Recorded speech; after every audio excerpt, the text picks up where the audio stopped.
नीता को तारीफ शब्द का पता नहीं था। घर के सारे काम एकदम सही सही करती थी। खाना बहुत ही स्वादिष्ट बनाती थी, लेकिन फिर भी आज का खाना अच्छा था बहू, ऐसा उसकी सास कभी भी बोलती नहीं थी। और पति भी कभी उसकी प्रशंसा नहीं करता था।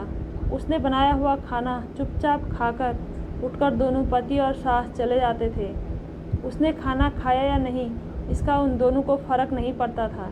सास को वह पसंद नहीं थी। उसके हाथों से जरा सी भी भूल हो गई तो सास तुरंत गुस्सा करती थी। उससे भी बुरी बात यह थी कि उसके पति और उसके बीच बातचीत का ज़्यादा नहीं होती थी और उनने चुप्पी बनाए रखी थी। वह उस पर ध्यान नहीं देता था। परदेश में पढ़ाई करने गया हुआ छोटा देवर मात्र समय समय पर नीता को फ़ोन करता था, पूछता था भाभी कैसी हो। उसका फ़ोन आने पर नीता बहुत खुश होती थी। अपना मन हल्का करने का एक उचित स्थान था। नीता का कुछ ही दिनों में देवर की पढ़ाई खत्म हो गई और वह घर आया। थोड़े समय के भीतर उसे एक अच्छी नौकरी भी मिल गई। नीता को बहुत आनंद हुआ। नौकरी लग जाने के बाद उसकी सास अपने छोटे बेटे की शादी के लिए बातचीत करने लगी, पर देवर को एक भी लड़की पसंद नहीं आती थी। इसने ही बोला होगा उसे मना करने को, सोचकर सास नीता को ही दोष दे रही थी।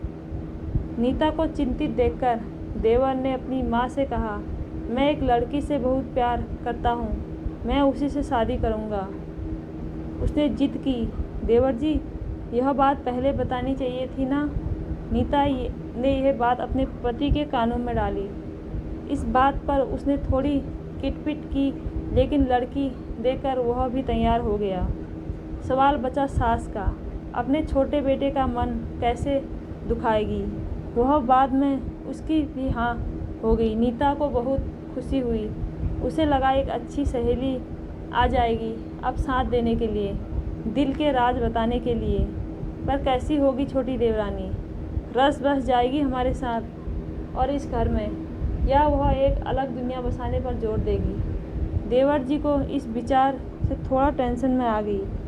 नीता कुछ दिनों बाद नीता की छोटी देवरानी चौखट लांग घर में आ गई। देवरानी ने घर में आते ही सारे घर की जिम्मेदारी अपने हाथों में ले ली।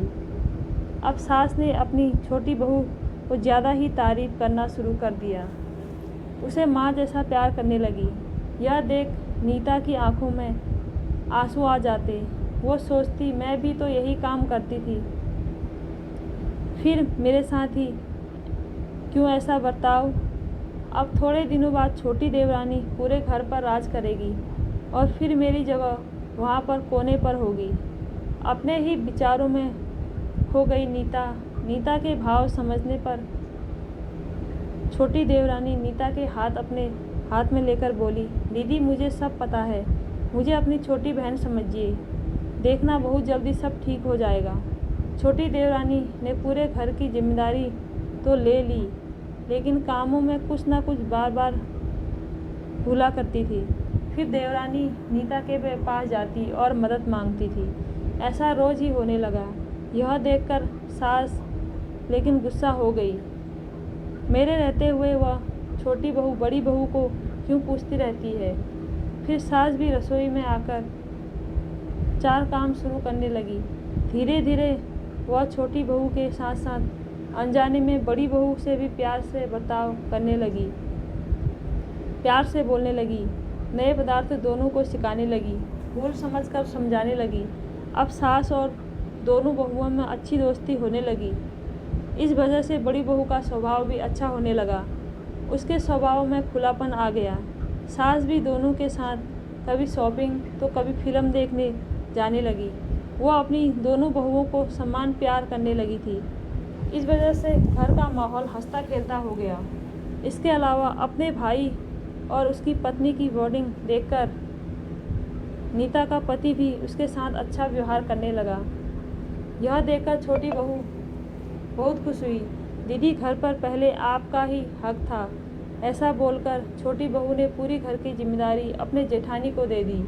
साल भर में नीता के देवर को अच्छे वेतन और बड़ी पोस्ट पर स्थानांतरित किया गया। अब छोटी देवरानी भी अपने पति के साथ परदेश जाएगी और मैं फिर अकेली रह जाऊंगी।